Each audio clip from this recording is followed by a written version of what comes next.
여러분 안녕하세요. 독서치료 전문가 이영식입니다. 이번 강의부터는 유형별 독서치료에 관해서 말씀을 드리겠습니다. 전체적으로는 7강이 되겠고요. 유형별 독서치료 첫 번째 시간으로 정보 제공형 또는 자가치유 독서치료에 관해서 말씀을 드리도록 하겠습니다. 우선 마인드맵을 보면서 말씀을 드리도록 하죠. 이건 접어놓고요.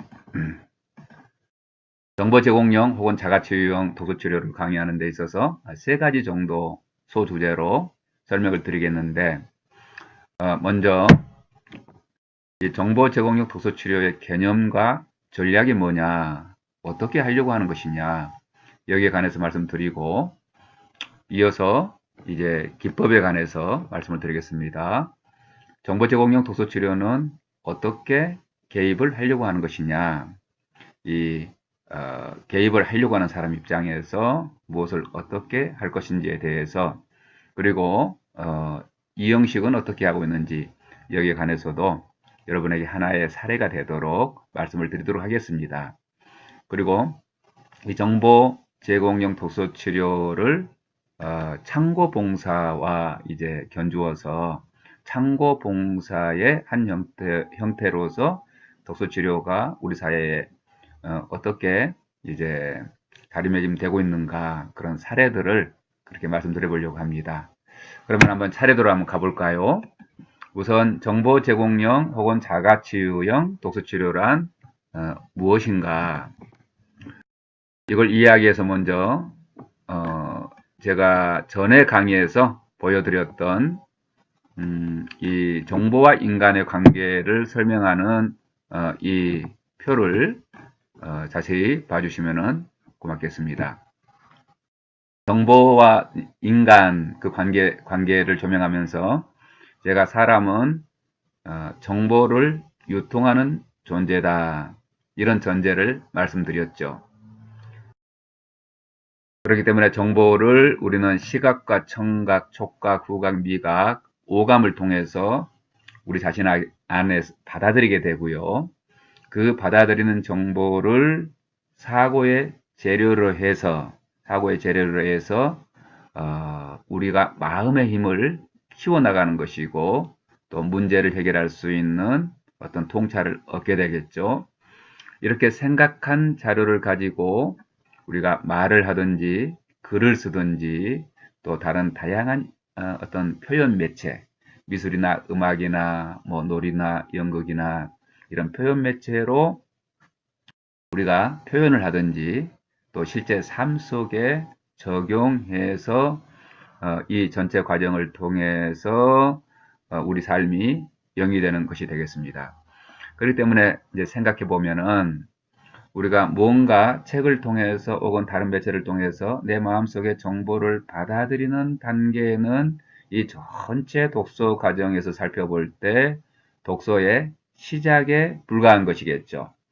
그렇게 받아들인 정보를 가지고 내가 마음에서 이 정보를 이렇게도 조합을 해보고 저렇게도 조합을 해보고 여러 가지로 조합을 해서 새로운 어떤 창의적인 지식의 체계를 이제 내 마음속에서 만들어내야 되는 거죠. 그래서 제가 이걸 설명할 때 네미콘의 그 비유를 자주 씁니다. 여러분 네미콘 아시죠? 네미콘이 이 그림처럼 비슷하게 생기지 않았습니까? 네미콘에다가 뭘 넣어야 되나요? 첫 번째 물을 넣고, 그 다음에 시멘트를 넣고, 또 자갈을 넣게 되죠. 물과 시멘트, 자갈, 모래, 이 네 가지를 넣고 어떻게 되나요? 그 다음에 이렇게 돌리게 되죠. 잘 섞어주게 되면은 그 출력물로서 뭐가 나올까요? 그 출력물로서 이제 콘크리트라고 하는 그런 생산품이 나옵니다. 그런데 가만 생각해 보면은 콘크리트는 물이 아닙니다. 콘크리트는 또 모래가 아닙니다. 콘크리트는 자갈만이 아닙니다. 또 콘크리트는 시멘트만이 아니죠. 처음에는 이제 각각 따로따로인 이 재료가 이 네미콘 안에 들어가서 섞였을 때에 하나로 통합되어서 이제 콘크리트라고 하는 건축자재, 아주 강력한 건축자재, 인류의 문명을 일으켜 세운 그런 건축자재가 생산되는 것처럼 우리도 마찬가지입니다. 우리가 시각을 통해서, 청각을 통해서, 다른 감각을 통해서 내 안에 받아들인 그 정보를 이리 연결하고 저리 연결하고 이렇게 분류하기도 하고 또 연상하기도 하고 다양한 그런 방법으로 정보를 가공해서 제3의 어떤 지식의 체계를 만들어내서 그걸 이제 말로 하든지 글로 쓰든지 어떤 다른 방법으로 표현을 하든지 실생활에 적용해서 우리는 문제를 해결해 가고 어떤 생산적인 그런 결과를 만들어내는 삶을 살죠. 그런데 이 단계들이 어떤 단계든지 문제가 생기면은 우리가 삶을 살아가는 데 있어서 적응하는 데 있어서 내 정신 건강을 이제 잘 관리하는 데 있어서 대인관계를 맺는 데 있어서 여러 가지 영역에서 문제가 생긴다고 하겠습니다. 예를 들어서 정보에 아예 차단이 되면은 어떻게 됩니까? 지난번에 제가 말씀드린 대로 이제 인도에서 발견됐다고 하는 그 까말라처럼 늑대 소녀처럼 극단적인 경우에는 그렇게 되죠. 적절한 시기에 적절한 사람에게 적절한 정보가 제공이 안 되면은 그 정보의 불균형 상태, 정보의 어떤 빈약함, 정보의 부재 상태로 우리는 부정 상태에 빠질 수가 있는 거죠. 그런데 또 정보가 충분히 제공됐다 하더라도 그 정보를 제대로 잘 활용할 수 있는 그런 어떤 사고의 능력, 어떤 마음의 힘이 없다면은 그 역시 문제가 생기겠고 또 이처럼 정보가 충분히 전달이 되고 생각했다 하더라도 그걸 표현하는 데 있어서 이제 막혔다면은 그거 역시 문제가 되겠습니다. 가만 생각해 보면은 우리 학교 교육에서 이 정보를 많이 받아들이기는 하지만은 이 생각하는 훈련은 대단히 빈약하고 특별히 저는 객관식 이 시험 형식이 대단히 큰 문제라 생각하는데요.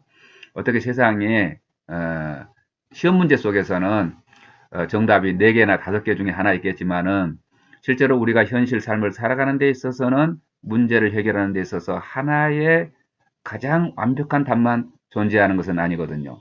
하나의 문제에 대한 해결이 적어도 심리학자들이 연구해 보니까 20가지는 된다. 최소한 20가지는 되는데 그걸 다 배제하고 이제 객관식 시험 문제를 우리가 초중고 12년 동안 풀다 보면은 어떤 이제 각인이 마음속에 각인이 되냐면은 세상의 모든 문제에는 단 하나의 정답만 있는 것이다라고 착각하게 만들잖아요.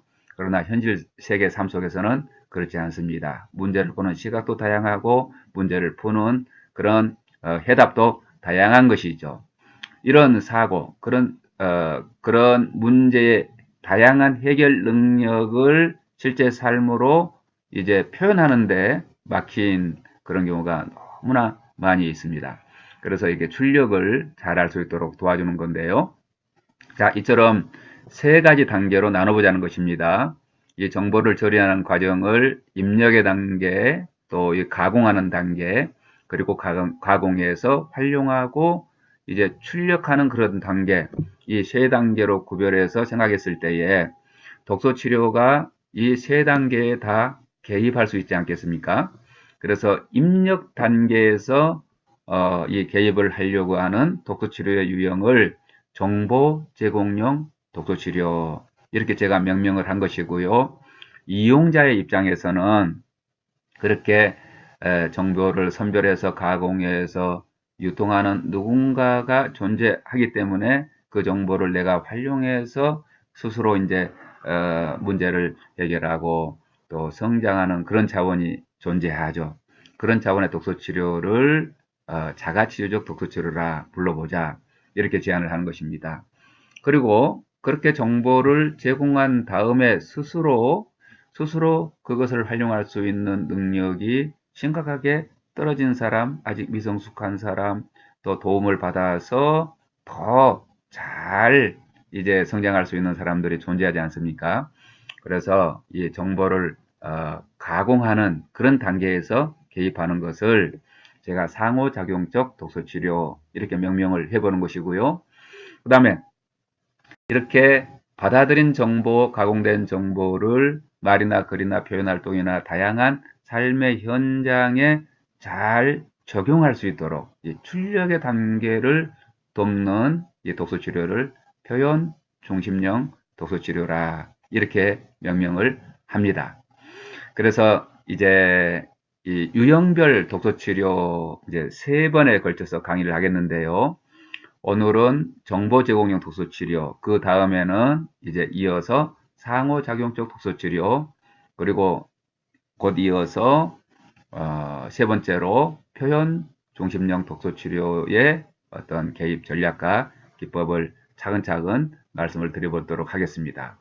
그러면은 이 전체 그림을 여러분 마음속에 새기고 이제 그러면은 이 정보 제공형 독서 치료의 그런 전략이 무엇이냐, 개념과 전략이 무엇이냐 이걸 말씀드려 보겠는데요.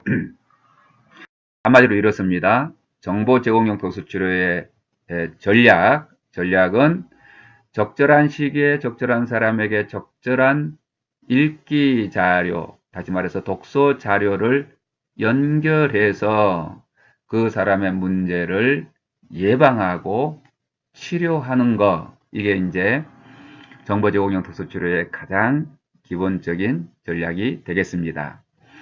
영어의 책 제목도 있더라고요. 적절한 시기에 right time 이렇게 부르고요. 적절한 사람에게 right person 이렇게 부르고 적절한 자료를 right book 이렇게 해서 적절한 시기에 적절한 사람에게 적절한 자료를 연결해서 어떻게 해요?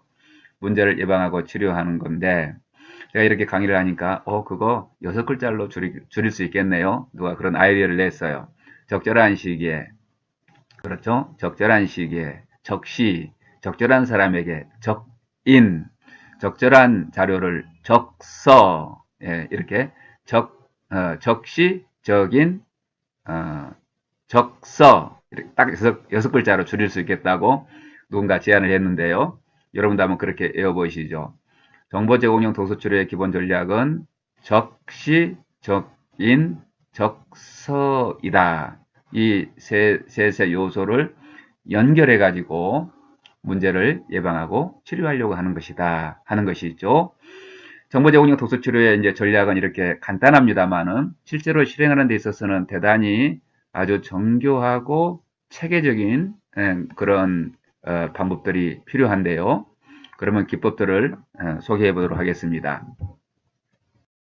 자, 그러면은 전략은 명료한데 적절한 시기에 적절한 사람에게 적절한 책을 연결해서 사람들의 문제를 해결하고 예방하는 것이 정보 제공형 독서 치료인데 그렇게 하기 위해서 어떻게 접근하면 좋으냐는 거예요. 가장 먼저 우리가 해야 될 일이 무엇이냐면은 여기 마인드맵에 있는 대로 주제별로 도서가 분류가 되어야 되겠다는 거예요. 이 분류되지 않은 도서를 유통한다고 하는 것은 마치 이 세상에 있는 수천만 수억만 권의 그 책을 창고 하나에다가 이렇게 집어넣어 놓고 활용하라고 하는 것과 같아서 굉장히 난처하겠죠. 그래서 우리 전화번호만 예를 들더라도 이래요. 대한민국의 수천만 명의 사람들이 스마트폰 혹은 핸드폰, 집전화를 가지고 있을 텐데요. 그게 하나의 요소로 가공될 때마다, 다시 말해서 분류될 때마다 엄청난 가치를 지니게 되는 것입니다. 그것이 바로 이제 분류의 가치라고 하겠죠. 예를 들어서 남성과 여성으로만 분류를 해도 여성들을 대상으로 뭔가 서비스를 하려고 하는 그런 공적인 기관이나 혹은 어떤 사업을 하시는 분들이나 또 사회적인 서비스 그런 업을 하시는 분들에게 있어서 굉장히 소중한 그런 자료가 되겠죠. 그런데 누군가가 그 전화번호를 10대, 20대, 30대, 40대, 50대, 60대 이렇게 10년 단위로 분류해서 가지고 있다면 얼마나 그 가치가 커지겠습니까? 그렇죠? 또 어떤 지역별로나 가공할 수가 있고 또 결혼을 했는지 안 했는지 그런 하나의 분류 요소만 들어가면은 그때마다 엄청난 부가가치가 있는 그런 정보가 되는 거예요. 그래서 책도 막연히 책, 그리고 책 제목, 출판사, 저자 이름, 뭐 두께 이런 정도로만 분류해서는 곤란하죠. 이 사용 가치가 낮다는 것입니다. 그런데 누군가가 만약에 그 책을 주제별로 분류한다면 그 가치는 상상할 수 없을 정도로 커지죠. 그래서 도서관에 가면은 여러분들이 이런 분류표를 만나실 수 있으실 거예요.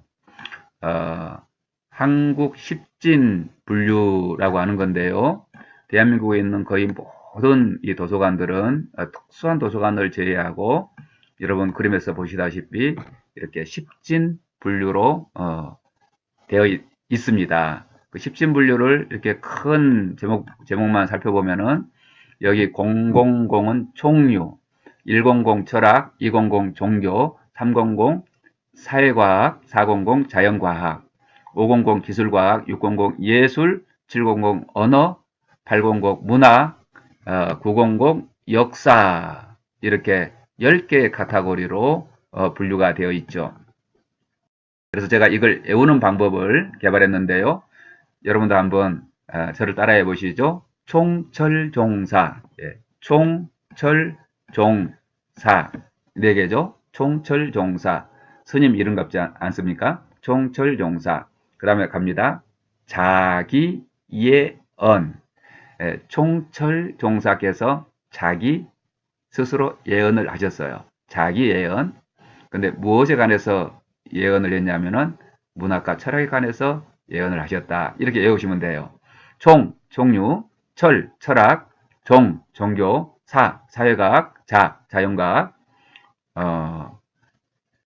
기술과학, 예술과학, 언어, 문학, 역사 이렇게 되죠. 그런데 이제 우리가 사용하려고 하는 독서치료 상담자, 독서치료사 이런 분들 또는 어떤 사람의 변화를 위해서 일하시는 이들이 이제 쓸만한 그런 자료는 도대체 어디 있나? 그게 우리에게 관심사겠죠? 이건 학문적인 분류이기 때문에 결국은 다 다시 하나하나 살펴봐야 되는데요. 그러면 종류부터 살펴보죠. 종류 000에는 어디 있냐면은 여기 080에 일반 전집 총서 이런 게 있죠. 어떤 작가별로 이제 책을 모아놓은 총서가 080에 들어있고 그 다음에 또 여기 040에 보면은 강연집, 수필집, 연설문집 있는데요.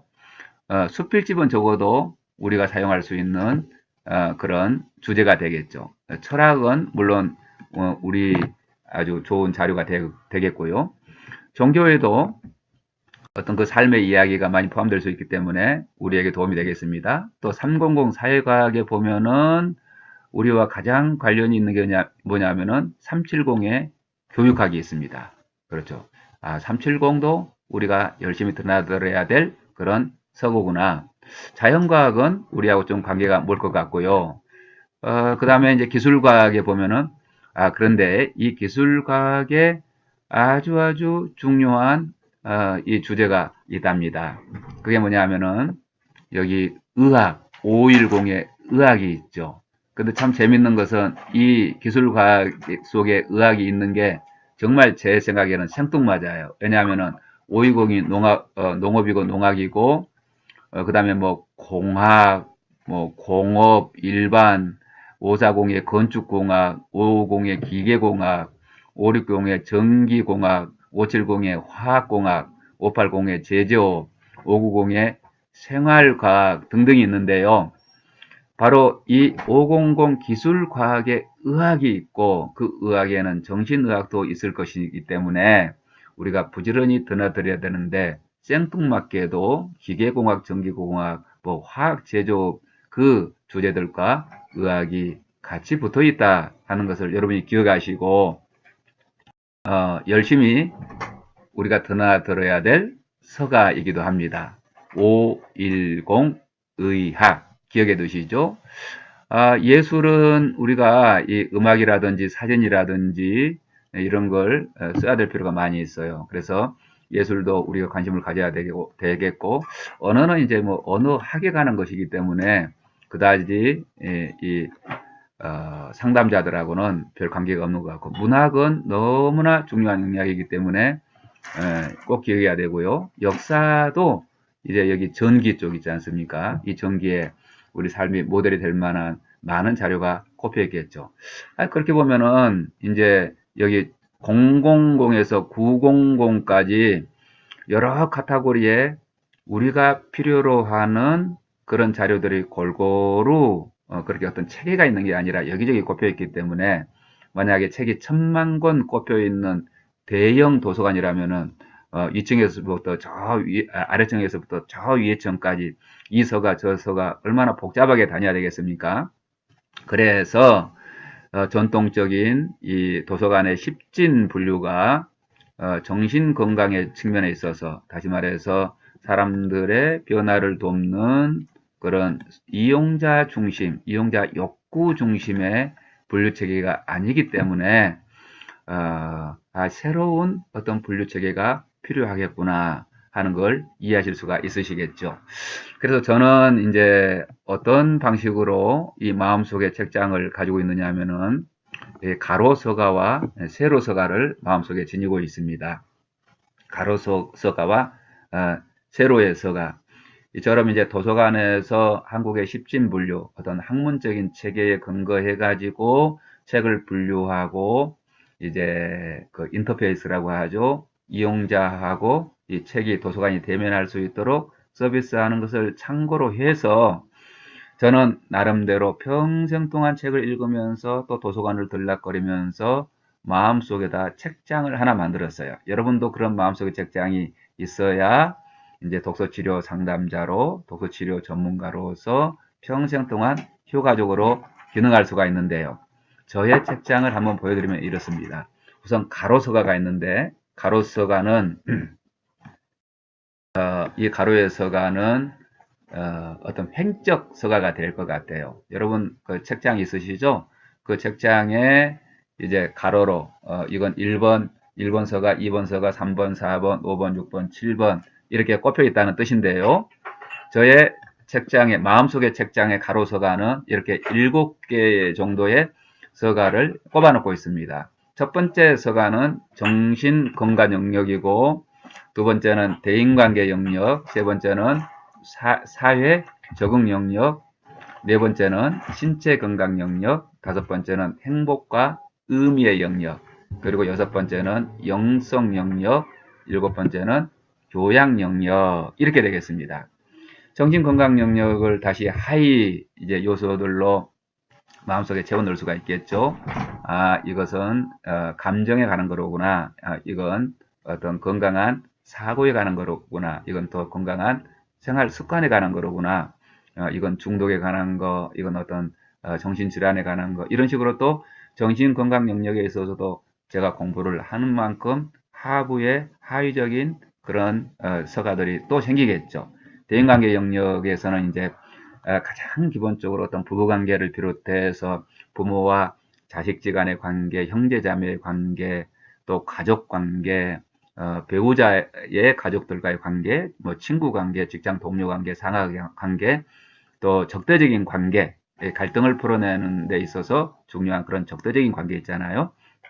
그리고 어떤 사회적인 관계와 국가하고의 관계, 또 국가와 국가 간의 그 관계까지 이렇게 넓혀서 볼 수가 있겠고, 사회적인 적응 영역에 있어서는 유치원에 적응하는 것부터 시작해가지고 초등학교, 중학교, 또 직장, 또 내 지역사회, 또 현대사회의 어떤 문명까지 이런 적응 영역을 생각해 볼 수가 있겠고요. 신체 건강 영역은 내가 내 몸에 관해서 이해하고 건강한 생활 습관을 만들어가는 그런 영역이 있습니다. 내 몸을 병원에만 맡겨놓을 수는 없잖아요. 내가 어떤 기초적으로 건강한 섭생을 하고 또 적절하게 운동을 하고 또 규칙적인 생활을 하면서 어떤 병원에 그런 신세를 져야지 그런 건 다 무시하고 어떤 병이 날 때마다 병원을 들락거린다면 그것은 주객이 전도가 되는 것이겠습니다. 그래서 신체적인 건강 영역 역시 내 몸을 잘 관리하기 위해서 상당한 독서가 필요하고 좋은 그런 정보들을 체득하는 그런 과정이 필요한데요. 저도 이제 열심히 하루에 1시간 이상 운동을 하고 있습니다. 그 다음에 이제 행복과 의미의 영역인데 21세기는 행복의 그런 시대라고 하지 않습니까? 그래서 어떻게 하면은 우리 삶이 행복하고 의미 있는 삶을 살 수가 있을까?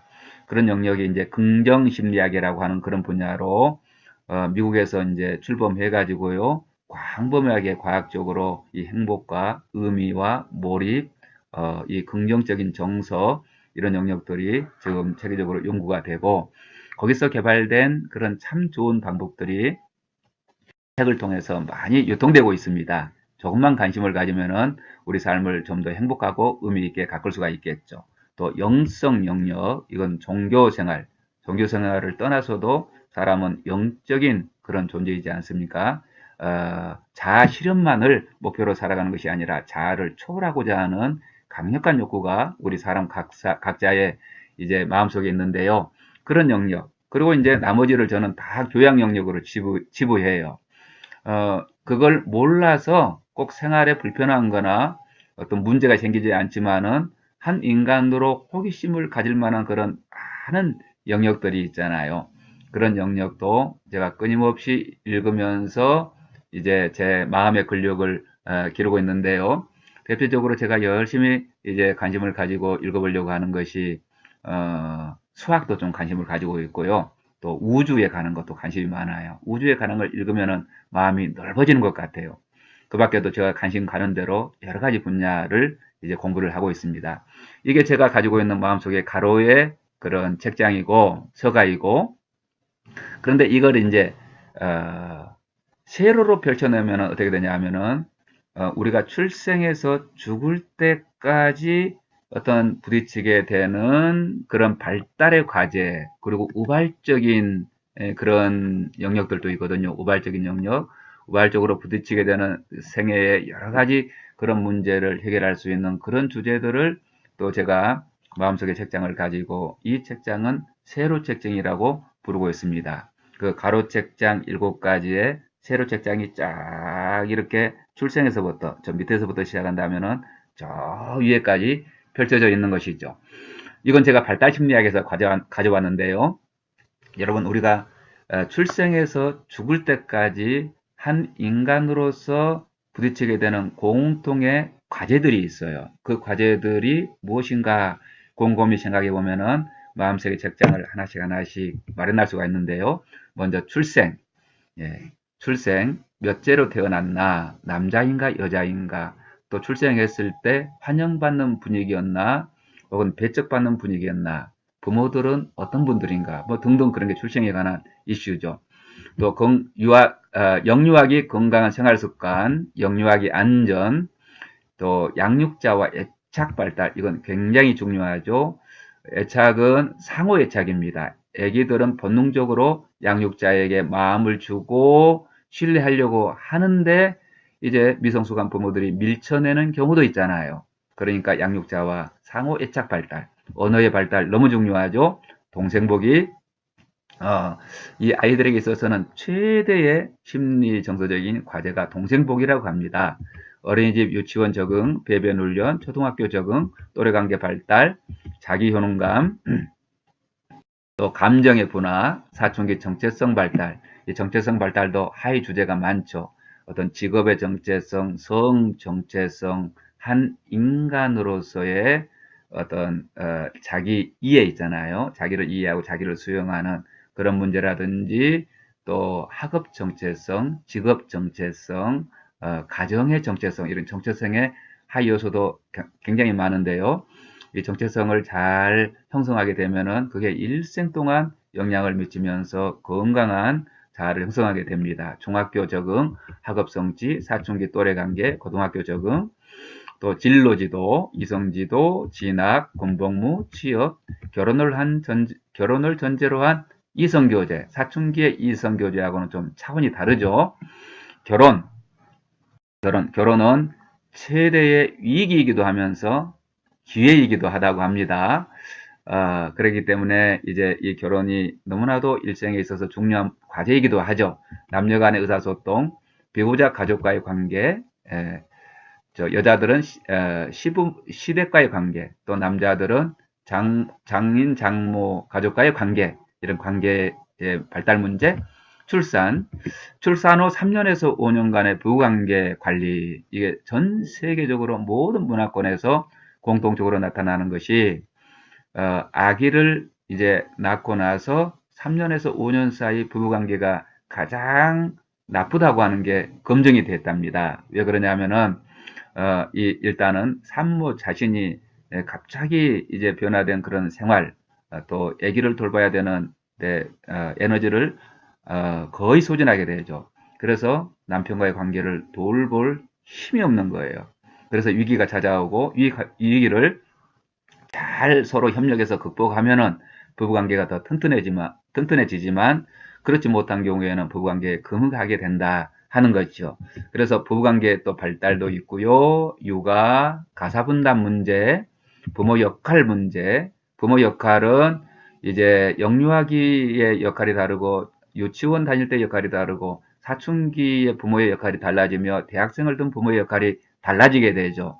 그 자녀가 자람에 따라서 적절한 리더십을 이제 발휘해 줘야 되는데, 아이들은 잘하는데 부모들은 그대로 있다면은 문제가 심각해지게 되는 것입니다. 그런데 상당히 많은 부모들이 아이들은 잘하고 있는데 자기네들이 성장할 생각을 안 하기 때문에 아이들한테 치받치게 되잖아요. 그걸 뭐 사춘기라 그러는데, 사춘기 자녀를 둔 부모의 역할이 올바르다면은 그 사춘기가 오히려 축복이 되겠죠. 중년기 정체성 문제, 경력 단절 문제, 사춘기 자녀교육 문제, 퇴직 문제, 자녀들의 결혼, 또 조부모의 역할, 퇴직 후 생애 설계, 노년기 건강관리, 노년기 재정적 안정 문제, 노년기의 사회 적응 문제, 순식간에 이 노년기의 사회 부적응자가 될 것 같아요. 왜냐하면 스마트폰이 얼마나 빨리 변합니까?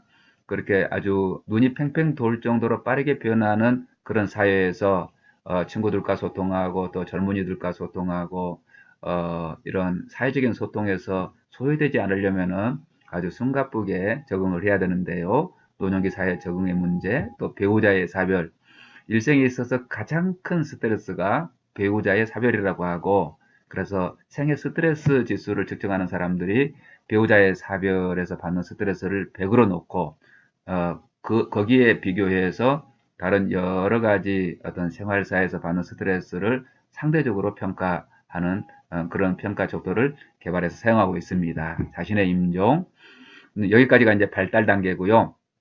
발달 과제들이고, 우리가 이제 또 우발적인 위기의 문제도 있죠. 그래서 천재지변으로 인한 트라우마, 어떤 지진의 문제라든지 해일, 또 풍수, 재해 이런 거 있잖아요. 또 전쟁과 같은 거, 기근과 같은 거 이런 걸로 인해서 집단적으로 우리가 큰 상처를 받게 되는데, 그럴 때 어떤 사용될 수 있는 좋은 자료가 무엇인가? 여기도 이제 이런 것도 마음속에 책장이 저한테 하나 있습니다. 그리고 질병으로 인한 문제, 질병으로 인한 문제는 본인 자신뿐만이 아니라 가족들이 받는 스트레스도 대단히 큽니다.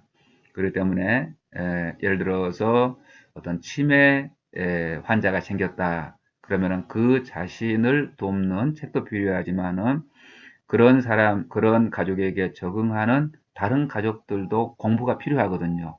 그래서 치매 환자를 둔 가족들을 위한 그런 책도 꼭 필요하게 되죠. 그 다른 모든 질병이 마찬가지입니다. 당사자도 정보가 필요하지만 가족들도 이제 공부가 필요하다 하는 거고요. 사고로 인한 그런 문제.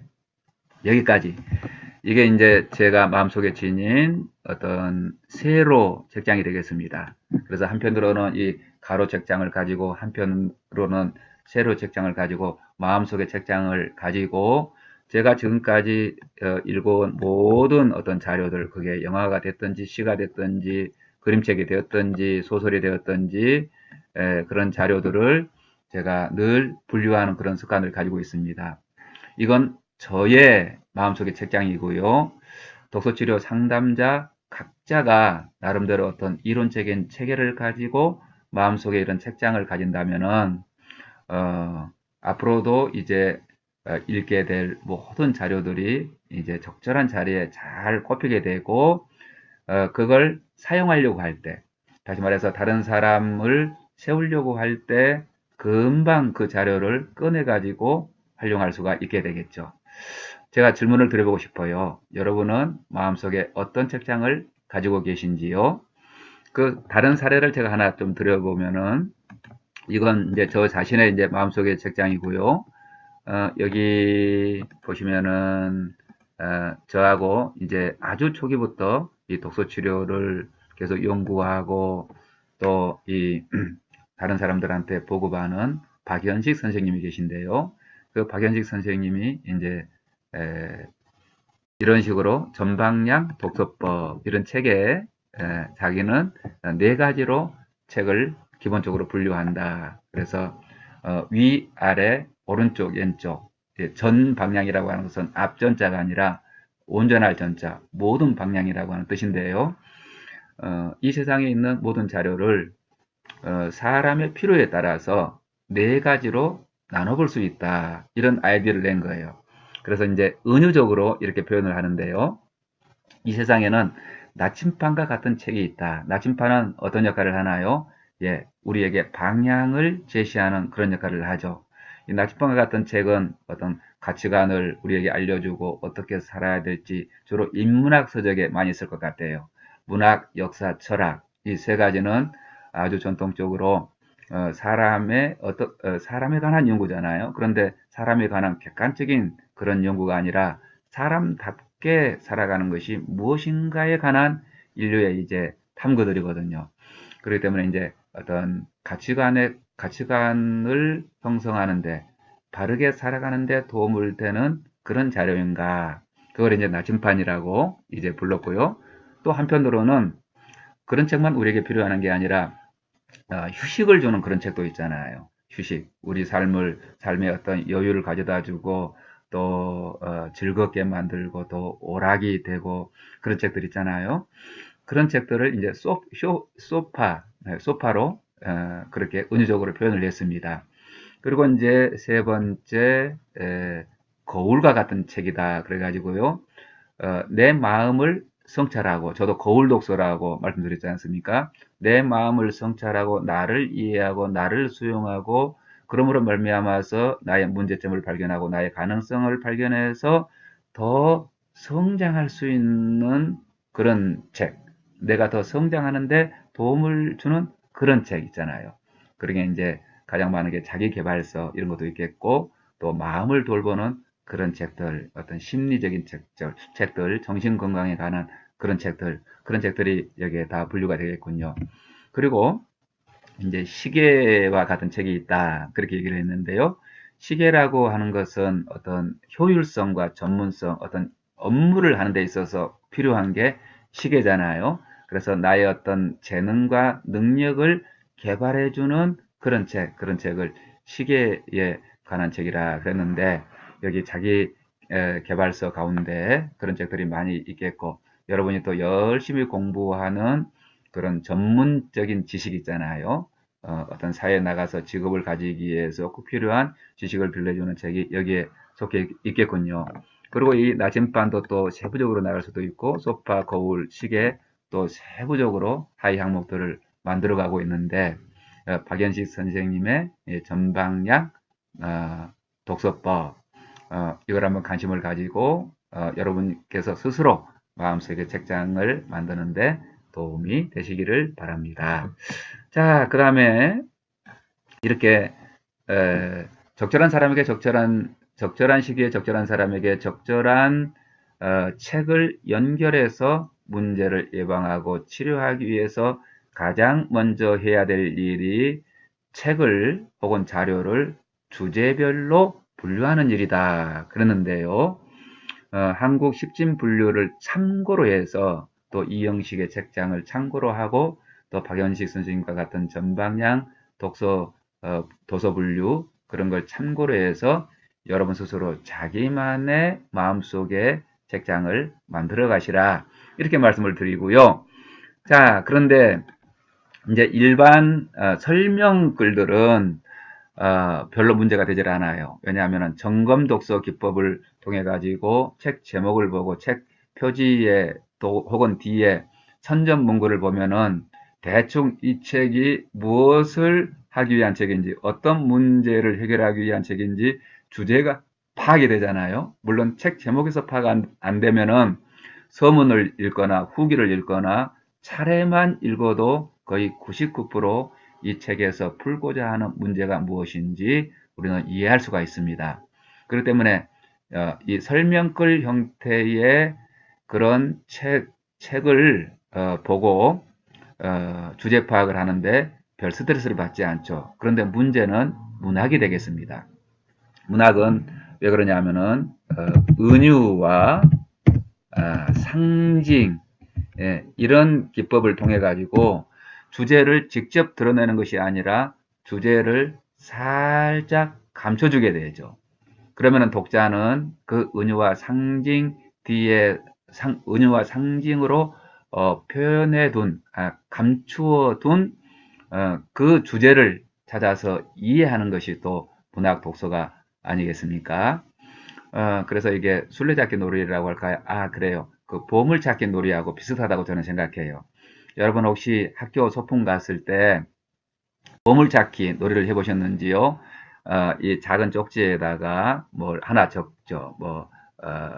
색연필, 또 뭡니까?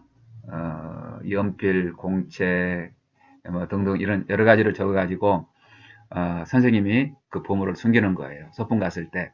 그래서 나무 밑에 나무 뿌리 밑에 숨기기도 하고, 돌멩이 그 아래다 숨기기도 하고, 혹은 나무 가지 위에 걸어놓기도 하고, 풀 숲에 숨기기도 하고, 이렇게 숨겨놓으면, 자, 지금부터 여러분 찾아보세요. 그러면 아이들이 와 달려가서 뭐 돌멩이도 들춰보고, 뭐 풀숲도 헤쳐보고, 나무 가지 위에도 올라가 보고, 이렇게 해서 보물을 찾아오면은 그 보물에 쓰여 있는 어떤 학용품이나 상품을 선생님한테 받게 되는 그런 놀이 아시죠? 그래서 이제 문학이라고 하는 것은 은유와 상징을 통해서 작가가 진짜 하고 싶은 말을 직접적으로 설명하는 것이 아니라 살짝 감춰두거든요. 그러면은 이제 독자가 그 은유와 상징의 옷을 다시 벗겨가지고 작가가 하려고 하는 말은 이런 뜻이로구나 이렇게 이해하지 않습니까? 그렇기 때문에 이게 주제를 사랑이라고 하는 말을 어, 한마디도 쓰지 않고 가장 애잔한 사랑을 그려낼 수도 있고요. 또 뭐 인권이라든지 뭐 정의라든지 평화라든지 이런 말을 단 한 단어도 쓰지 않고 이제 주인공의 입을 통해서 어떤 사건을 통해서 공간적인 은유와 상징을 통해서 또 서사에서 사용하는 여러 가지 그 문학적인 장치를 통해서 그 주제를 은근히 드러내기 때문에 문학은 읽어보지 않고는 주제를 파악하기 어렵다. 주제가 파악되지 않은 것을 키워드를 이제 붙이기 어렵다 하는 거죠. 그래서 이 독서치료 상담자는 평생 동안 이 시를 읽든지 문학을 읽든지 그 문학 작품의 은유와 상징을 해석해서 키워드를 분석하는 그런 이제 노력이 필요한 것입니다. 제가 아랫게도 소개해드렸나요? 그 권정선 선생님의 강아지 똥이 이제 자존감, 자기 효능감, 또 소외 그런 문제, 자기 정체성, 또 자연, 생명 이런 여러 가지 키워드를 부여할 수 있고 그렇게 누군가가 키워드를 부여해 둔다면은 그런 주제로 프로그램을 만들려고 하는 사람한테 검색이 될 것이고 그렇게 검색된 자료는 훌륭하게 사용될 수 있다 하는 것이죠. 또 다른 예를 하나 들어보면 황선미 선생님의 마당을 나온 암탉 혹시 여러분 읽어보셨는지요? 그 마당을 나온 암탉은 애니메이션 영화로도 만들어지고 또 그림책으로도 만들어지고 예전 형태의 그런 종이책으로도 여러 가지 형태로 출판이 되어 있죠. 그러면 황선미 선생님의 마당을 암탉 그러면은 이 한국 십진 분류에서는 황선미, 마당을 나온 암탉, 또 출판사, 또 뭐 소설, 뭐 이런 정도로만 분류되고 그 내용을 분석해서 주제어를 거기다 넣어놓지 않았기 때문에 검색이 되질 않겠죠. 그러나 그 내용을 누군가가 차분히 읽고 주제어를 거기다 넣는다면은 마당을 아우람당은 어떤 것입니까? 자아실현, 또 모성애, 육아, 그 주인공 청동오리의 입장에서 본다면은 또 사춘기의 방황 이런 걸로 될 수가 있겠고요. 더 나아가서는 자초월까지 이야기하고 있지 않습니까? 그 마지막 장면에서 이 잎사귀는 이 뭐죠? 너구리인가요? 그 족제비, 그 족제비의 새끼들을 부양하기 위해서, 족제비의 젖이 나오게 하기 위해서 자기의 한 몸을 족제비의 먹이로 내던지잖아요. 그것은 자아 실현을 넘어서서 자아 초월의 어떤 영성적인 차원, 종교적인 차원의 가치까지 그 작품에서 이야기하고 있죠. 그래서 이제 자아 초월, 그런 것까지 주제를 이제 부여할 수가 있습니다. 그렇기 때문에 이 문학의 주제 부여가 가장 어려운 것 같아요. 만약에 인류가 처음부터 이 세상에 나온 모든 문학 작품에다가 이렇게 분류가 가능한 그런 주제를 부여하기 시작했다면은 우리는 얼마나 쉽게 문학을 주제별로 활용할 수가 있겠습니까? 그러나 시작이 반이라고 지금 그런 작업을 이제 도서관을 중심으로 하고 있고요. 그렇게 또 분류된 키워드들을 우리가 집에 앉아서 인터넷으로 광속으로 검색해 갈 수 있는 그런 시대가 됐습니다. 물론 앞으로 시간이 많이 걸리겠습니다만은 시작이 반이라고 시작했다고 하는데 의의가 있는 것 같습니다. 자, 이렇게 해서 이제 주제가 분류됐다면은 그 다음에 할 일이 뭐냐면은 이 이용자 혹은 독자 또 도움을 필요로 하는 사람들의 정보에 대한 욕구가 있잖아요. 그 정보의 욕구를 파악해 가지고 이렇게 분류된 주제가 파악된 그런 자료와 연결시키는 그런 서비스가 필요하겠습니다. 그런 서비스를 대표적으로 레퍼런스 서비스 이렇게 부르고요. 레퍼런스 서비스는 이제 도서관에서 하는 전통적인 굉장히 중요한 대인 그런 봉사 활동이 되겠고, 그 다음에 또 최근에 21세기에 들어서 북 큐레이션이라고 하는 그런 영역이 전 세계적으로 광범위하게 발전이 되고 있는데요. 이 점에 대해서 이제 하나씩 설명을 드려보겠습니다. 이 창고봉사라고 하는 것은 도서관의 굉장히 중요한 대인봉사라고 제가 말씀드리지 않았습니까?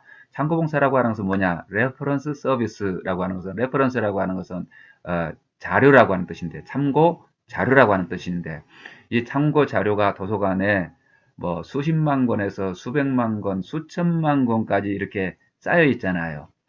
그 도서관은 인류가 지난 5천년 동안 문자로 생산한 이 지식과 지혜의 창고와 마찬가지인데 그 자료가 거기 가만 들어앉아 있어서는 아무 일도 일어나지 않죠. 또 한편으로는 이 지역사회 속에서는 어떤 자기 삶의 문제를 책을 통해서 해결하고자 하는 그런 이용자들이 있습니다. 이 이용자들의 정보 욕구를 파악하고 도서관에 있는 그 자료와 연결시켜 주어서 문제를 해결하고 개인적인 성장을 이루어내도록 또 문제를 예방하는 그런 봉사를 도서관에서 하는 건데요. 그 봉사를 참고봉사라고 합니다. 그래서 살펴보면은 평소에 이제 사도 선생님들께서는 혹은 도서관에서는 인류가 생산하는 굉장히 다양한 그런 책들을 가치 있는 것을 예산만큼 선별해 가지고 구매해 가지고 거기 키워드를 부여해서 서가에다 꼽는 그런 활동을 하지 않겠습니까? 근데 또 한편으로 도서관을 사용하는 사람들이 이제 도서관을 찾아오죠. 그러면은 이제 참고 면담이라고 하는 것이 이루어집니다. 참고 면담. 예를 들어서 선생님, 저 책을 한 권 찾고 있는데요. 그러면은 창고 봉사를 하시는 사 선생님께서 아, 그러세요? 어떤 종류의 책이 필요하신가요? 이렇게 물으면은, 아, 책 제목은 제가 생각나지 않고요. 제가 요즘 좀 마음에 문제가 있는 것 같아요. 그러면 어떻게 또 반응하겠습니까? 아, 어떤 문제인지 좀 더 자세히 설명해 주시겠어요? 이렇게 물으면은, 그 이용자가, 아, 요즘요, 제가 몇 주 동안 잠이 잘 오질 않아요. 그리고 마음이 울적하고, 또 세상이 좀 허무하게 느껴지고, 입맛도 떨어지고 몸무게도 좀 몇 킬로 줄였거든요. 아, 그래서 이런 제 마음을 좀 책을 통해서 이게 위로하고 좀 마음을 고양시켜 보고 싶은데 책에 대한 정보가 워낙 모자라서요. 사 선생님의 도움을 받고 싶어요. 그러면 사 선생님이 아, 그러세요? 그러면은 그 마음이 울적하고 몇 주 동안 잠을 못 자고 몸무게도 빠지시고 또 세상이 허무하게 느껴지시고 그렇군요. 아, 그런 증상을 이제 정신건강에서는 우울 증세라 그렇게 부르는데요. 우울 증세를 호전할 수 있는 그런 책을 찾아드리면 될까요? 그러면 아, 그래요. 그걸 우울 증세라고 부르는군요. 그런 책이 필요해요. 아, 그런데 말입니다. 아, 이용자님, 그 자료가 이제 여러 가지 형태가 있는데, 소설을 더 좋아하시는지, 혹은 자가치유서처럼 설명글을 좋아하시는지, 아니면은 영화와 같은 그런 자료를 좋아하시는지, 그게 궁금하네요. 그러면은, 아, 저는, 소설 읽기를 되게 좋아해요. 아, 그러세요? 그러면 제가 몇 권의 소설을 추천해 드리겠습니다. 그리고 참고 명담이 끝난 다음에, 어떤 우울증을 소재로 다루는 그런 소설이나 어떤 그 문학 작품 중에서 긍정적인 그런 정서를 고양시키는 그런 작품을 사 선생님께서 몇 권 찾아가지고 이렇게 제시를 하지 않겠습니까? 그러면은 그 이용자가 아, 내가 찾던 책을 찾아주셔서 고맙습니다. 이렇게 하는 걸 이제 창고봉사라고 그래요. 이 창고봉사에 관해서는 그 오하이오주 주립도서관이 있습니다. 오하이오주 주립도서관 그 홈페이지에 들어가 보면은 창고봉사를 온라인으로 훈련시키는 그 사이트가 온라인 교육 그 사이트가 너무 체계적으로 잘 돼 있어요. 제가 거기에서 사용하는 그 매뉴얼을 한번 출력해 갖고 이렇게 책으로 묶어봤는데요. 300페이지 가까이 되는 방대한 분량이 아주 섬세한 그런 훈련 프로그램이 거기 구축이 되어 있더군요. 그래서 제가 감탄을 하면서 아 누군가가 이 매뉴얼을 오하이오주 주립도서관하고 라이선스 계약을 해가지고 번역만 해서 출판해도 얼마나 큰 공헌을 할까 그런 생각을 제가 했더랬습니다. 그래서 이 참고봉사 형태로 도서관 서비스로 이루어지고 있는데요. 지금 우리나라 도서관이 최근에 들어서 20세기 들어서 굉장히 많이 변화되고 있어요.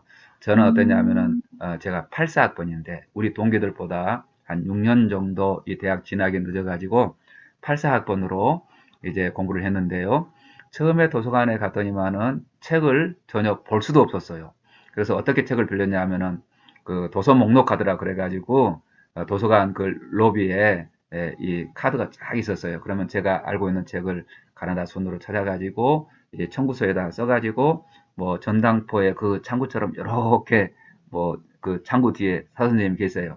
그러면 그걸 제시하면은 사 선생님이 이제 책을 갖다가 그 창구 안으로 이렇게 다시 빌려주는 그런 시스템에서 제가 공부를 했습니다. 그랬더니 한 3학년쯤 되니까는 갑자기 도서관이 개가식이 되는 겁니다. 그래서 제가 얼마나 행복했는지 몰라요. 개가식의 장점이 뭐냐면은 나는 어떤 주제에 대해서 신문에서 책 제목을 잘라가죠. 이게 제일 좋은 책이라고 생각하고 이제 도서관 그 서가를 찾아보면은 그 옆에 더 좋은 책들이 있었던 거예요. 그 열람실 안에서는 마음껏 책을 들여다보기 때문에 처음에는 그 책 찾으러 갔다가 더 좋은 책을 더 많이 보게 되는 그런 효과가 있었죠.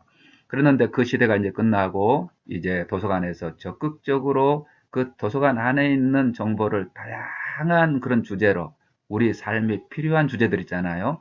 이영식이 마음속에 지녔다고 하는 그런 마음속의 책장에 걸맞는 그런 키워드로 다시 목록을 개발해 가지고 이제 도서관마다 서비스를 하고 있습니다. 여러분 이제 주변에 있는 공공도서관에 방문해 보시면은 독서 치료용 주제별 도서 목록들이 생산되고 있을 겁니다. 그런 걸 참고해서 자기 마음속의 책장을 풍요롭게 하시면 되겠죠. 자, 그 다음에 이제 이게 이제 장고봉사 차원의 이제 정보 제공형 도서 치료라고 볼 수가 있고요. 앞으로 미래에는 이제 정신보건 사서가 도서관마다 이제 서비스를 하게 될 거다. 그런 야심찬 꿈을 문헌 정보학 하시는 분들이 이야기를 하고 있는데요. 머지않아서 그런 서비스를 우리가 받게 될 날이 있을 것 같습니다. 그 다음에 이제 북 큐레이션에 관한 건데요. 북 큐레이션이라고 하는 것은 뭐냐면은 여러분 여기 보시다시피 제가 어떤 사전적인 정의를 읽어드려 보겠습니다. 우선 북 큐레이션을 알려면은 큐레이션부터 알아야 되겠죠. 큐레이션. 큐레이션이란 뭐냐? 여기 여러 정보를 수집, 선별하고 이에 따른 가치를 부여해서 전파하는 것 이렇게 말하죠. 여러 정보를 수집, 선별하고 이에 새로운 가치를 부여해서 전파하는 것, 그걸 큐레이션이라고 하는데 본래는 미술작품이나 예술작품의 수집과 보존, 전시하는 일을 지칭했으나 최근에는 더 넓은 의미로 쓰인대요. 그러니까 예술작품만 새로 발굴해서 수집 보존하고 전시하는 일에서 그치지 않고 다양한 영역의 큐레이션이 일어나는데 대표적으로 북큐레이션으로 이제 지금 확장되고 있습니다. 북큐레이션이라고 하는 것은 이제 나는 어떤 정보가 필요하고 이 큐레이션을 이제 하는 사람, 큐레이터라고 하죠. 큐레이터는 그 정보에 관한 어떤 전문적인 지식을 가지고 있지 않겠습니까? 그런데 정보를 필요로 하는 사람과 그 책을 이렇게 연결시켜주는 책 중매쟁이, 책 매개인, 중매인 혹은 중개인 이렇게 부를 수가 있는 것이죠. 그러면 이제 이 북큐레이션이 어떤 온라인 상태에서 일어날 수도 있겠고, 최근에는 서점의 북큐레이션의 그런 활동들이 활발하게 일어나고 있더라고요. 일본에서부터 이제 출발했다 그런 얘기를 제가 들었는데요. 이 동네 서점에서도 인터넷을 통해서 빅데이터를 활용할 수가 있잖아요. 그래서 우리 동네의 어떤 정보 욕구를 섬세하게 파악할 수가 있는 거예요. 사람들이 이제 우리 지역에 있는 사람, 저와 같으면 이제 창원시에 사는 사람, 창원시에 사는 사람들이 어떤 정보를 많이 검색하나 그런 빅데이터를 제가 볼 수 있겠죠. 그래서 자녀 교육에 관한 것을 많이 보는지, 혹은 어떤 대인 관계에 관한 것을 많이 보는지, 또 어떤 정신 건강에 관한 것을 많이 보는지, 정신 건강 중에서도 어떤 것을 많이 보는지, 이렇게 섬세하게 빅데이터의 그런 통계를 통해서, 창원 시내 사람들은 이런 영역의 책들을 많이 활용하는데, 특별히 내가 사는 이 지역에다가 만약에 서점을 이제 개설한다면은, 이 서점에서 갖춰야 될 책들은 이러한 것이겠구나. 이렇게 정보를 분석해 가지고, 어차피 이 세상에 있는 그 어떤 도서관도 어떤 서점도 모든 책을 다 갖다 놓을 수 없으므로 그 지역사회의 정보 욕구에 가장 딱 떨어지는 그런 책을 자기 공간이 허용하는 만큼 자기의 서점의 그런 예산만큼 책을 갖다 놓을 수 있잖아요. 그리고 또 책을 이제 서점에 들리잖아요. 그러면은 그 사람들의 데이터가 다 남아서, 이분이 자주 사가는 책은 이런 영역의 책이구나. 그래서, 이용자의 동의를 얻어가지고, 문자로 이렇게 보내준대요. 아무개 씨가 자주 찾는 그런 정보의 신간이 우리 서점에 들어왔으니 한번 놀러 오세요. 이렇게 말입니다. 참 놀랍지 않습니까? 이미 이제 그런 서비스가 개인 상품의 유통에서는 이미 이루어지고 있습니다. 예를 들어서 이제 스마트 그런 편의점이라 그래가지고 내가 사는 그런 모든 정보들이 다 빅데이터로 저장이 돼가지고 문자가 이제 날아오기도 하고 그런 서비스를 적극적으로 그냥 손님만 기다리는 것이 아니라 적극적으로 그 정보를 제공하는 방식으로 지금 개입을 하고 있죠. 그런데 그런 것들이 더 이제 나아가면은 개인별 맞춤형 북 큐레이션 서비스로 갈 것 같아요. 이미 동네 서점 수준에서도 그런 서비스로 나아가고 있다고 합니다. 제가 앞에서 소개해드린 이제 그 박연식 선생님께서도 개인별 맞춤형 북 큐레이션을 염두에 두고 굉장히 노력을 많이 기울이고 있는데요. 이제는 이제 내가 이북 큐레이터한테 의뢰를 해가지고 이 한 몇십 분간 정밀하게 면담을 받는 거예요. 그 참고 면담이라고 하죠. 레퍼런스 인터뷰라고 하는데요. 그 레퍼런스 인터뷰에 제가 응해요.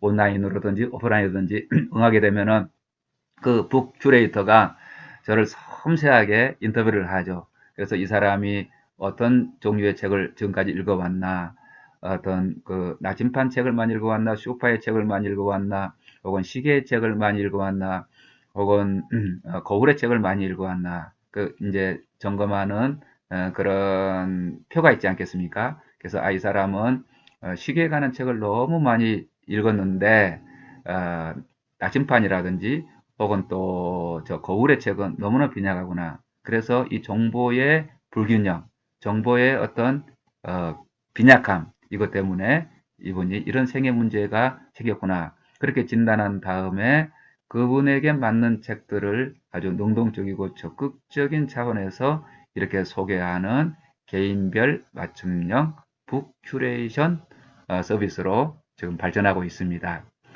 여러분도 만약에 이런 서점을 내실 그런 의향이 있다면은 북 큐레이션을 한번 깊이 연구하고 또 선진국의 그런 모범적인 사례도 한번 조사한 다음에 아주 의미 있고 뜻깊은 그런 한번 서점을 만들어 보시면 어떨까요?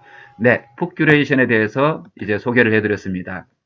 지금까지 저는 이제 정보 제공형 혹은 자가치유형 독서치료의 개념과 전략, 그 다음에 기법을 설명해 드렸고, 이제 제가 몇 가지 실제 사례를 한번 말씀드려 보려고 합니다. 사례. 그러면 우리 사회에서 이제 제가 알고 있는 몇 가지 사례들, 이런 정보 제공형 서비스를 어떻게 제공하고 있나 하는 사례를 몇 가지 참고해 보려고 하는데요. 여기 아마존닷컴에 셀프 헬프 북 인터페이스 이걸 한번 소개해보고 또 부산광역시 남구도서관의 참고봉사 서비스 그리고 이영식 독서치료 홈페이지도 소개하고 또 내친 김에 아까 전에 언급했던 OI 주립도서관 참고봉사 사서 훈련 프로그램 사이트도 한번 방문을 해보려고 합니다. 제가 이제 여기 이 홈페이지들을 활성화시켜 놨는데요. 하나하나 한번 들어가 보겠습니다. 우선 아마존닷컴에 들어가 보죠. 여기 아마존닷컴 제가 여기 홈페이지를 띄워놨는데요. 아마존닷컴은 세계에서 가장 큰 인터넷 서점이라고 하죠. 아마존닷컴 여기 일단 접속해 보시면은 이렇게 창이 뜨고요. 여기 북이라고 하는데 들어가 봐야 되겠죠. 여러 가지 상품을 사는 종합적인 어떤 유통센터로 그렇게 발전이 됐는데요. 그 가운데 하나가 이게 북스하고 눌러보겠습니다. 북. 그러면 이제 책이 이렇게 나오겠죠. 자, 그러면은 이 왼쪽에 책이 활성화된 가운데 쭉 내려가 보면은 셀프 헬프라고 하는 게 있어요. 셀프 헬프가 뭐라고 그랬습니까? 자가치유서 혹은 자기 조력 도서 이렇게 불렀죠. 여기 보이는지 모르겠네요. 화면을 조금 더 키워보겠습니다.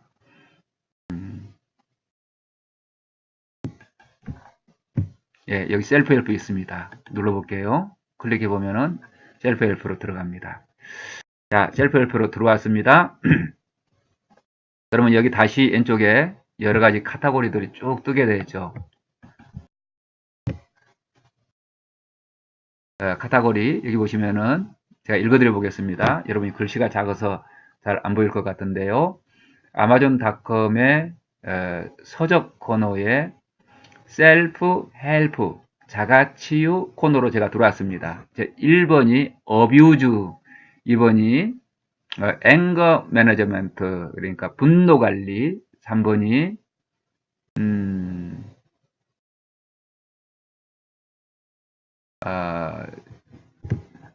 여기가 3번이 공포 그렇습니다. 공포, 불안 이런 거고요. 그 다음에 이제 여기 아트 테라피도 있네요. 예술 치료 그리고 커뮤니케이션, 소셜 스킬스, 사회적인 어떤 기술, 또 의사소통 이런 분야가 있군요. 그 다음에 창의성, 데트 앤 그리프 여기는 죽음과 슬픔이죠. 드림스 꿈, eating disorders 이렇게 섭식장애에 관한 것도 있고요. 여기는 한번 들어가 볼까요? 예, 이모셔널 셀프 헬프 그랬죠? 여기는 감정을 관리하는 그런 영역이 되겠습니다. 계속 가볼까요? 글자가 작아서 참 불편하네요. 등등 여러분이 한번 직접 방문해 보시죠. 여기 아마존닷컴의 셀프 헬프 부분 제가 아주 여러 해 동안 관찰해 봤는데 변함없이 이 도서를 이용하는 사람들에게 서비스를 하고 있습니다. 우리나라 도서관 또 우리나라 대형 서점도 이렇게 셀프 헬프 코너를 두어 가지고 책을 분류해주고 또 결제를 하면은 바로 책이 배달된다면은 얼마나 좋겠습니까? 언제쯤이나 돼야 이런 고급 서비스를 우리가 받을 수 있을지 안타까운 마음이 듭니다. 그런 의미에서 앞으로 서점을 좀 의미 있게 운영하실 분들이나 또 정보 제공용 도서 치료를 하시는 분들, 또 도서관 사서 선생님들, 또 교사 선생님들, 책을 통해서 사람을 변화시키려고 하는 분들에게 참고가 되도록 아마존닷컴의 자가치유서 인터페이스를 소개해 봤습니다. 자, 그 다음에 이제 부산 남구도서관 홈페이지를 들어가 보겠는데요. 제가 이렇게 여러분에게 부산 남구도서관 홈페이지를 띄웠습니다. 여기 자료 검색에 들어가 보면은 자료 찾기, 자료 검색에 여기 들어가 보면은 부산 남구도서관 홈페이지 한번 참고해 보시죠. 구글 검색 엔진에서 부산 남구 도서관 이렇게 치면은 어렵지 않게 접속을 할 수가 있습니다. 이 도서관의 어떤 특징이 뭐냐면은 자료 찾기, 독서 치료라고 자료를 쳐보면은 그 독서 치료의 자료가 수천 권이 뜨는 걸 알 수가 있어요. 그러면은 상식적으로 우리가 도서관 독서 치료에 관련된 그런 어떤 비문학 서적들, 이런 설명글, 교재 이런 걸로 수천 권의 독서 치료 자료가 뜰 수가 없다. 그러면은 이 사선생님들이 어떻게 해서 이렇게 수천 개의 자료가 뜨도록 하셨나? 그러면은 중요한 게 이제 문학 서적을 분석해 가지고 거기다 키워드를 부여하기 시작했다는 것이죠. 이건 정말로 중요한 공헌이라고 생각이 됩니다. 예를 들어서 아까 제가 말씀드린 대로 권정선 선생님의 그 강아지 똥에 다는 자존감, 또 자아 정체성 이런 키워드를 부여해 놓고 황선미 선생님의 마당을 남다 여기는 뭐라 그럴까요? 이제 자아 실현, 자아 정체성, 뭐 자녀 교육 이런 걸로 키워드를 부여하기 시작했다는 것입니다. 안타깝게 제가 좀 이렇게 실현을 해보려고 하는데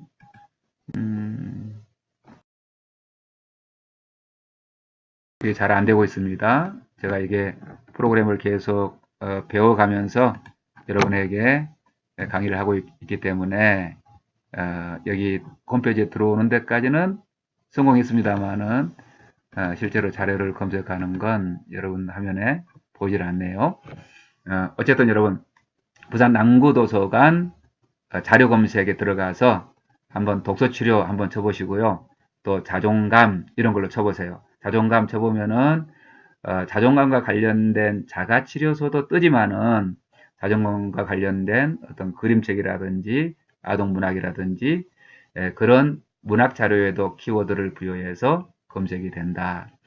이런 키워드 분석은 대단히 중요한 이제 작업이다 하는 걸 말씀드리고 그 다음에 제가 또 제 홈페이지에도 여러분에게 참고를 하실 수 있도록 이렇게 제 홈페이지를 보여드리겠습니다. 1999년부터 이제 제가 운영하고 있는 이형식의 독서치료 홈페이지 여기 독서치료용 목록이 있죠.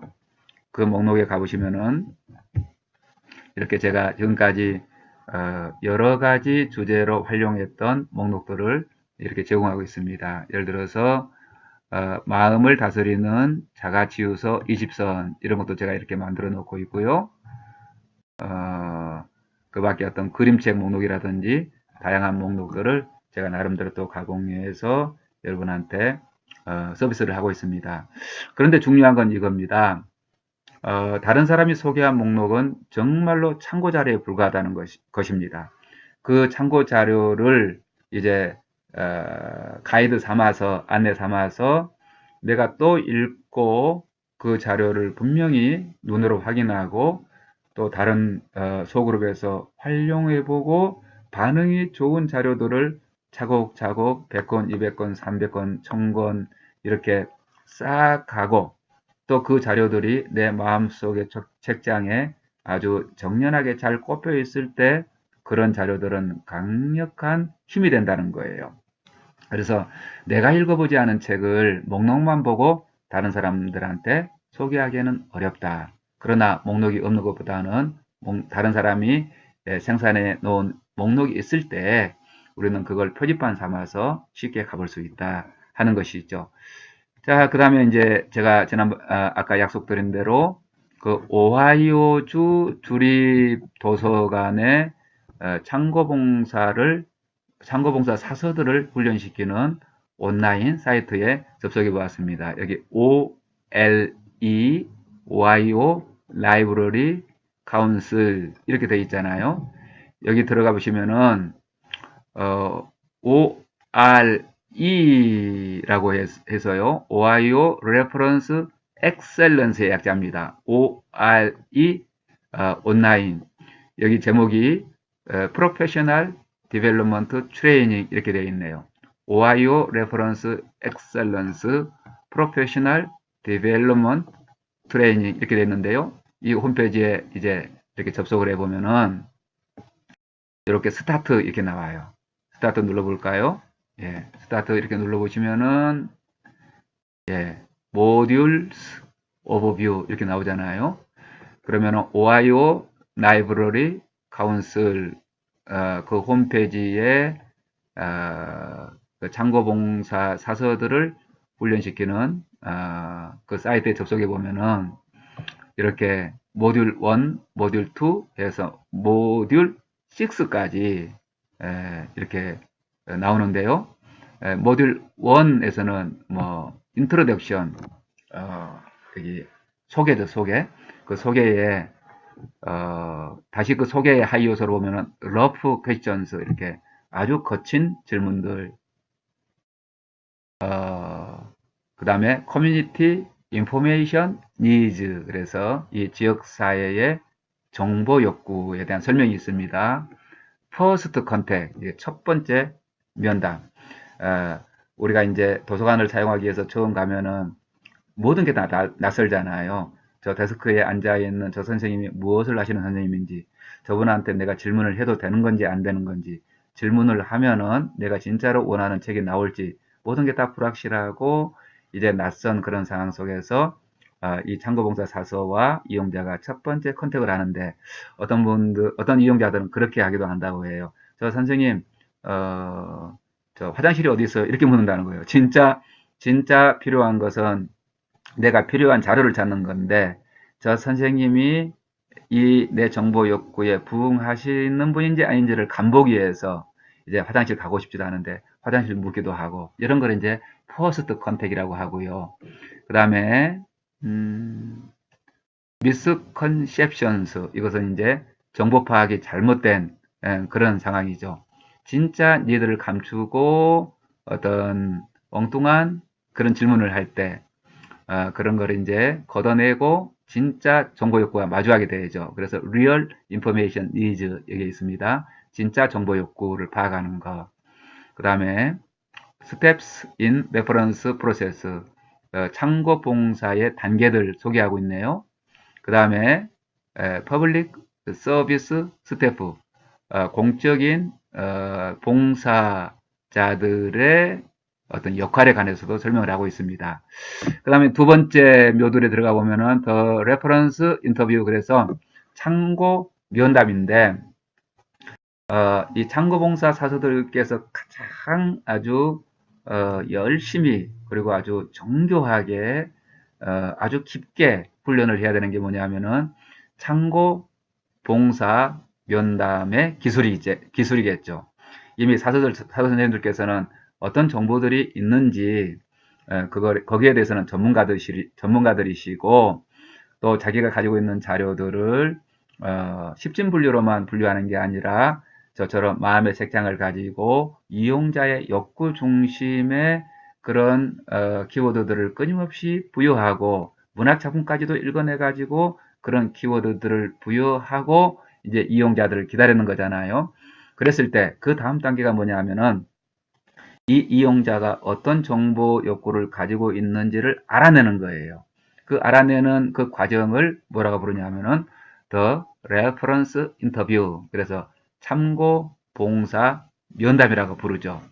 여기를 제가 자세히 읽어봤는데요. 이 참고 봉사 인터뷰는 마치 개인 상담자가 한 사람 내담자를 앉혀놓고 이 사람의 진짜 문제가 무엇인지, 진짜 내면의 욕구가 무엇인지, 진짜 감정이 무엇인지 그런 걸 알아내는 과정과 매우 유사하구나 그걸 알게 됐어요.